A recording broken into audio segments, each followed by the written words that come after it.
todas e todos, eu sou Rodolfo Pamplona Filho e eu estou mais uma vez com um episódio do ABDT Memória Viva. Este é um programa que tem por finalidade mostrar à comunidade jurídica nacional e internacional os grandes nomes que compõem a Academia Brasileira de Trabalho.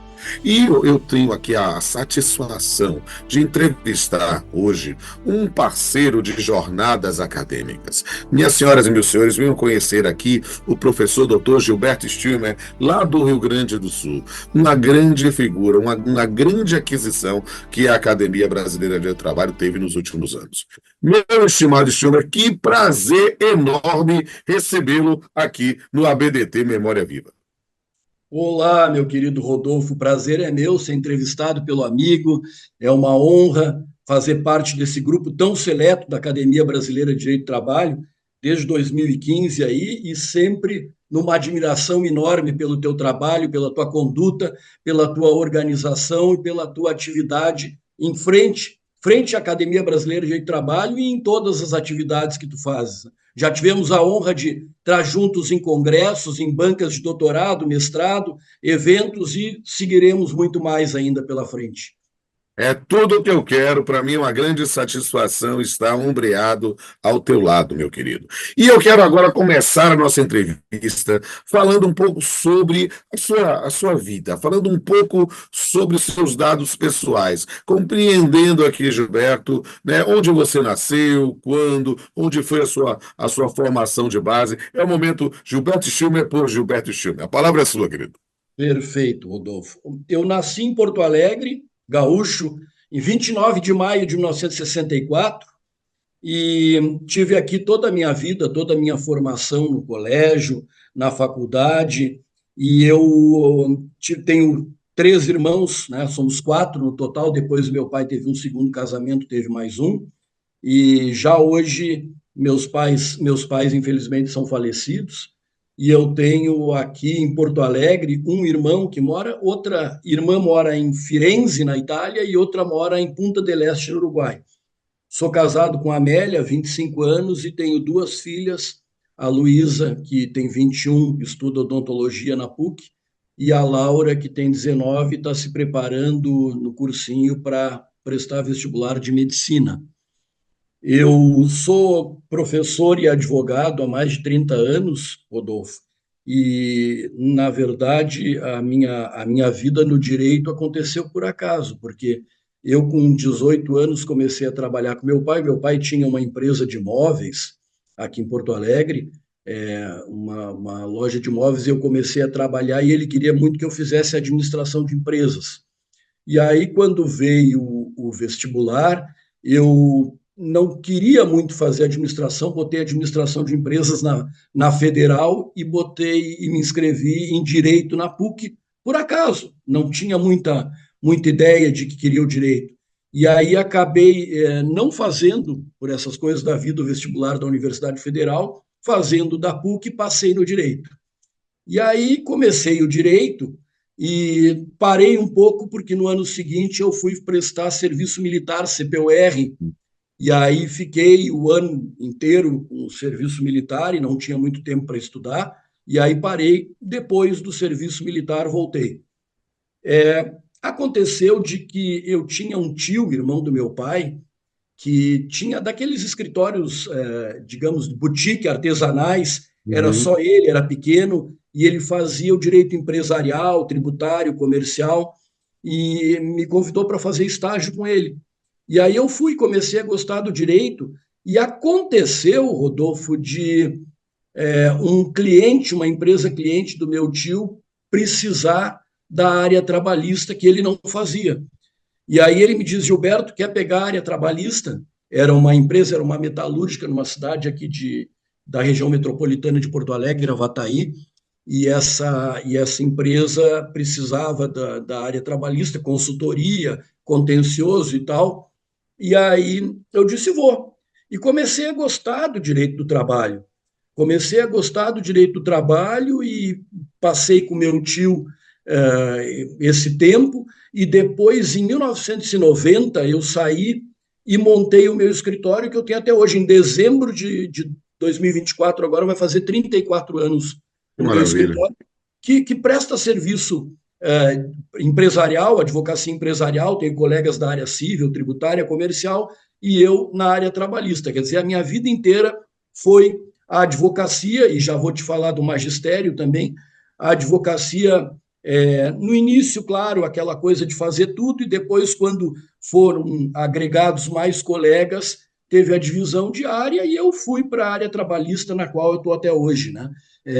Eu achei fascinante a sua objetividade, trazer. Você já me trouxe aí os seus dados, isso é maravilhoso, compreendendo desde do seu nascimento para cá, seu nascimento para o direito, a sua militância na advocacia trabalhista há mais de 30 anos. Eu quero saber um pouquinho mais sobre o magistério, que você vai falar agora aqui. Eu acho que é interessante, porque eu tenho que registrar isso publicamente. Gilberto tem sido um grande parceiro, ele já mencionou, em bancas de mestrado, doutorado, acho que tem feito assim, eu na Universidade Federal da Bahia, ele aí do Rio Grande do Sul, é um grande parceiro, uma grande contribuição, né, um grande pensador e um grande avaliador também nesses cursos, trabalhos de conclusão de curso. Fala aí, Gilberto. Pois então, eu me formo em Direito na PUC em 1989, e aí eu começo a fazer cursos, primeiro de especialização, e entro em 1996 no mestrado em Direito da PUC. E aí, Rodolfo, dessas coisas que acontecem na vida, né? O meu projeto de pesquisa era em processo do trabalho, e aí eu já vou te encaminhar para a questão do magistério, era em processo do trabalho, eu queria falar, na ocasião, sobre exceção de pré-executividade. E eu era muito amigo do professor Ovídio Batista, que era o professor de processo do meu mestrado. E eu cheguei para o professor Ovídio, o que o senhor acha do meu projeto? Ele disse, Gilberto, está no lugar errado, o processo do trabalho não existe, me disse ele na época. Eu tive essa tristeza de ouvir do professor Ovídio, de quem eu gostava muito. Bom, o professor Ovídio sai da PUC, vem o professor Tessainer e compra o meu projeto. Bom, a partir disso, eu ingresso na universidade. Aí eu tento, eu quero magistério, né? Estou fazendo mestrado. A PUC tinha um projeto, na época, 1.000 mestres e doutores no ano 2000, e aí eu estou no mestrado da PUC, eu entro primeiro na Universidade do Vale do Rio dos Sinos, a Unicinos aqui, cuja sede é em São Leopoldo, mas tem em Porto Alegre também, entro na Unicinos. No ano seguinte, entro na UBRA, e no ano seguinte, em 97, eu entro na PUC, pela mão de um professor de Direito do Trabalho, professor Renato Matiaso, que era muito meu amigo e me chamou para a PUC, porque estava nesse projeto de quem estava fazendo mestrado, seguindo o magistério na PUC. Pois bem, eu estou, Rodolfo, nesse momento, além da advocacia, 97, em 3 universidades, né? E aí eu defendo o meu... Aí eu saio, não dava certo, eu saí da UBRA, segui na Unicinos também, juntamente com a PUC. A PUC é onde eu estou até hoje, já há 27 anos, portanto.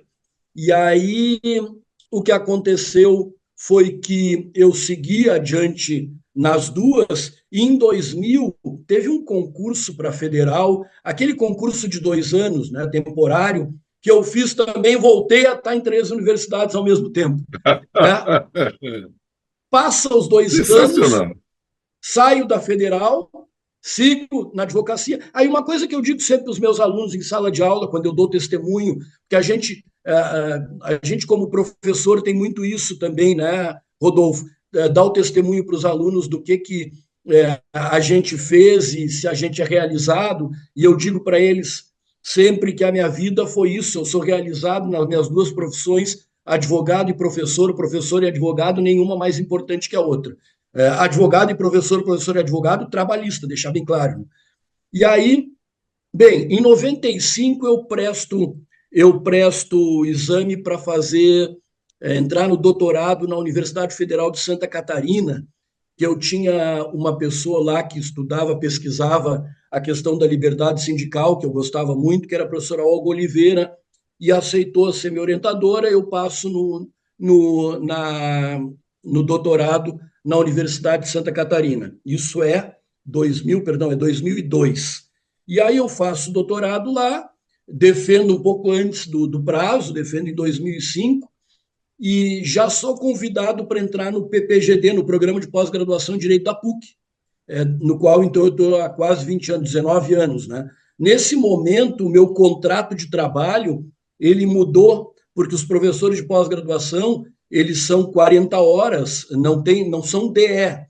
Então, eu posso ter o escritório de advocacia, mas não posso ter vínculo com outra universidade. E aí eu saio da Unicinos, fico só com a PUC, e aí eu estou na PUC na graduação, em que eu dividi aí um período, eu dei um pouco de processo de trabalho, direito coletivo ainda, mas o foco que eu dou há mais de 20 anos é o direito do trabalho 2, que é a relação de emprego, né? O dia a dia da relação de emprego, aí, a questão da duração do trabalho, salário, férias, 13º, fundo de garantia, rescisão, é o que eu estou há mais de 20 anos naquilo que eu chamo de chão de fábrica, porque o pessoal pergunta, né? Mas gosta da graduação, quer ficar só na pós-graduação, no estrito senso, mestrado e doutorado?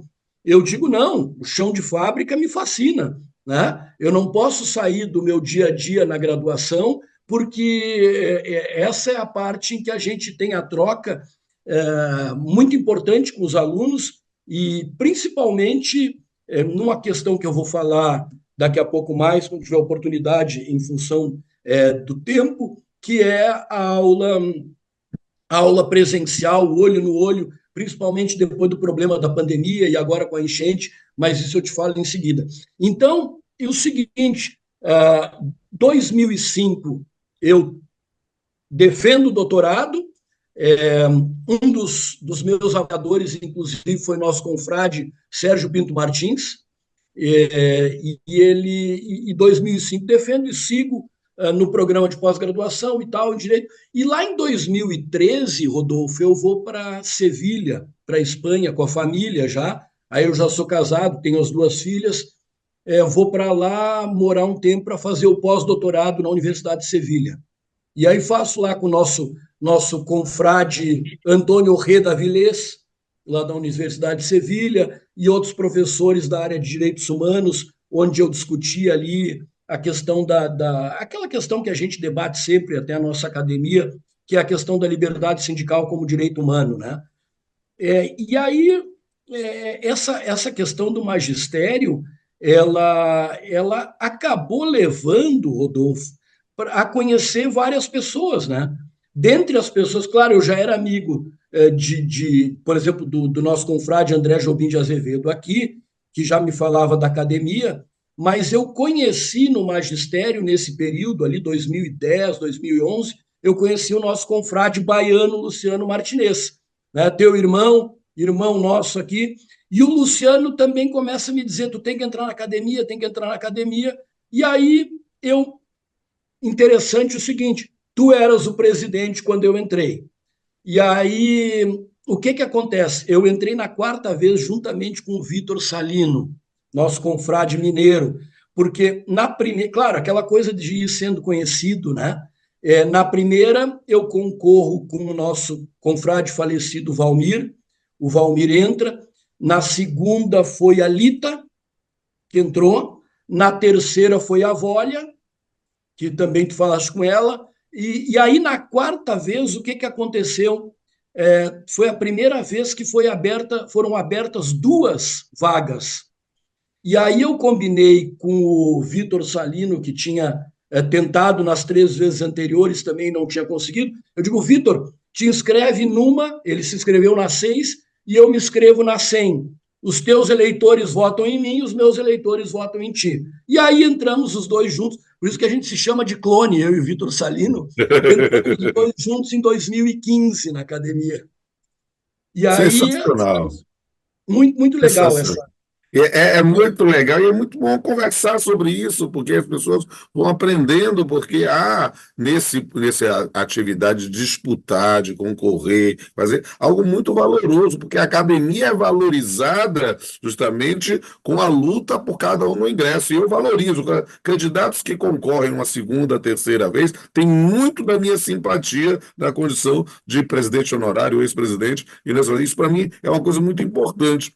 E, Gilberto, eu queria agora, indo para a nossa parte final, nós passamos aqui na sua vida, falamos sobre o seu nascimento, falamos sobre a vida do direito, o direito do trabalho, a advocacia, o magistério, a academia. Eu queria ouvir agora do pensador Gilberto Schiller, né? Qual é a sua visão, né? Quais são as perspectivas que você tem para o futuro do direito do trabalho, e nesse ponto, com liberdade, aí para falar também do magistério, da advocacia. A palavra é sua para essa visão geral em considerações finais. Olha, Rodolfo, eu sou um otimista do direito do trabalho. Quando a gente ouve o pessoal aí dizendo que querem acabar, que o direito do trabalho vai terminar, eu digo pelo contrário, o direito do trabalho está se ampliando para cada vez mais caminhos para além da relação de emprego estrito sensu, né? O direito do trabalho tem que regular todas as atividades que envolvem trabalho, trabalhabilidade, não necessariamente vínculo empregatício, trabalho subordinado, classe. Então, essa parte de aplicativo, discussão de aplicativo, discussão sobre as novas formas de trabalho de todas as áreas, a proteção, obviamente, que deve ter do ponto de vista previdenciário esse pessoal, essas discussões novas que nós estamos tendo, e em paralelo, Rodolfo, a questão que para mim é uma questão absolutamente relevante, apaixonante, e eu disse há pouco, é a discussão sobre a questão sindical, né? Sobre o sistema sindical e principalmente sobre a tão sonhada liberdade sindical. Nós estamos em 2024, né, Rodolfo? E não temos no Brasil liberdade sindical. Eu já nem uso mais a expressão plena, porque eu tenho ou não tenho, né? E aí a questão da liberdade sindical, no sistema novo que a gente precisa, porque esse sistema engessado que a gente tem aí, confederado, esse sistema por identidade, similaridade, conexidade, que não pode ir além, pensar talvez aí em sistema sindical no âmbito da empresa e poder, por fim, acabar ratificando. Convenção 87 é de 1948, né, Rodolfo? E é um tratado, indiscutivelmente, é um tratado de direitos humanos que deve integrar o nosso ordenamento. Essa discussão eu tenho todos os dias e é uma discussão ela não fica velha, ela não ultrapassa. Por quê? Porque continua sendo cada vez mais discutida no nosso âmbito, dentro da academia, em todas as oportunidades que nós temos, com todas as cabeças maravilhosas que tem na academia, nos nossos congressos, nos nossos eventos, nas nossas bancas, no magistério, que me provocasse também, quando a gente pode dizer para os alunos, principalmente de graduação, mas também no mestrado e no doutorado, que essa situação tem que ser alterada, porque faz parte do contexto do direito do trabalho. Ele envolve o individual e o coletivo, ele se abre para novas atividades, novas sistemáticas de trabalho, essa questão, como eu disse, das plataformas, dos aplicativos, mas isso, em paralelo, tem que mudar também o sistema sindical para um movimento de liberdade sindical. E claro que não é só a questão formal de ratificar a Convenção 87 pelo sistema previsto lá na Constituição, no 5º parágrafo 3º, como Tratado de Direitos Humanos, que efetivamente mas também para trabalhar dessa forma e fazer com que, de fato, seja assim, não só porque está escrito que é assim, mas porque há o interesse de que seja assim, né? Então, eu te digo, esse é o nosso dia a dia, Rodolfo, na advocacia, no magistério, com os alunos que nos enchem de motivação para cada vez estudar mais e debater mais e ser com eles provocado para dizer e mostrar essas coisas que é a nossa paixão pelo direito do trabalho. Então, eu te digo, sou um entusiasta e acho, pelo contrário dos pessimistas, que o direito do trabalho só cresce, o direito do trabalho só tem mais condição de regular várias relações para além das que ele tem hoje, né? Vamos partir do princípio ali geral da nossa Constituição, né? Que tem lá no artigo 1º, no inciso 3º, no 4º, valor social do trabalho e da livre iniciativa, em idêntica hierarquia axiológica, quer dizer, hoje o capital e o trabalho tem que andar de mãos dadas, juntos seremos mais fortes, não é verdade? Quer dizer, verdade.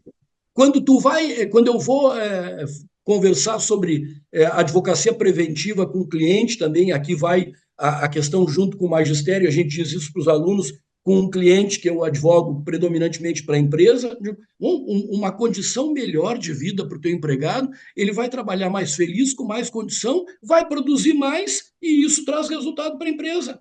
Não é verdade? Tem muita gente que não vê isso e parece tão simples, não é verdade, Parece Rodolfo? tão simples, né? Parece, Olha, né? querido, estou achando sensacional e achei muito bonito, sabe, arrematar esse nosso programa com essa mensagem de esperança que você está trazendo, porque é compreender que essas crises, essas reflexões, essas inflexões fazem parte da própria história do direito do trabalho e talvez seja da sua essência existencial esta ideia de debate, reflexão e talvez de projeção ainda mais para o futuro. Eu quero dizer, meu amigo, que diga aí, Eu quero te dizer o diga aí, você, seguinte, só dentro disso que está diga. falando, te atrapalha um pouco. Nós temos duas grandes áreas de concentração no nosso PPGD, que é nota 6 na CAPES, que é direitos fundamentais e processo. E nós temos, para te ter uma ideia disso que eu estou falando como é realidade, cada vez mais procura nos processos seletivos de mestrandos e doutorandos com projeto em direito do trabalho. Cada vez mais. Nós não reduzimos, nós só aumentamos, Rodolfo. Que maravilha, meu querido. E eu quero dizer que foi uma honra, um prazer, um privilégio fazer essa entrevista contigo. É para mim uma satisfação tê-lo como confrade e estreitar cada vez mais os laços de amizade. Eu vou lhe dar uma palavra para suas considerações finais, que é sempre importante terminar contigo, e aí daqui a pouco a gente faz o arremate. A honra é minha, Rodolfo, eu te disse, não só por fazer parte desse grupo seleto maravilhoso, que é o nosso grupo da Academia Brasileira de Direito do Trabalho, mas por ser também entrevistado por ti, que é para nós um ícone, né? Nosso presidente honorário e um ícone do direito do trabalho, conhecido aqui e além mar. Então, para mim é uma honra estar contigo aqui e falar um pouquinho daquilo que eu penso sobre direito do trabalho, sobre a questão trabalhista e sobre a nossa vida de magistério, de advocacia e familiar, que é o que preenche, né, o nosso dia a dia. Muito obrigado, foi uma honra aqui. Agradeço a ti, agradeço ao Alencar, nosso confrade também, que está nessa organização, e, claro, obviamente, ao presidente Alexandre, que comanda a nossa academia nesse momento. Amém. Um grande abraço, meu amigo. E a todos e todas que estão nos assistindo nesse momento, não deixem de ver os outros episódios do ABDT Memória Viva. Confira também a nossa playlist do ABDT Entrevista, as nossas manifestações nos podcasts, nas redes sociais, no Instagram. A Academia Brasileira de Direito do Trabalho está em todos os cantos por causa do seu potencial e da sua produção acadêmica. Até a próxima. Só queremos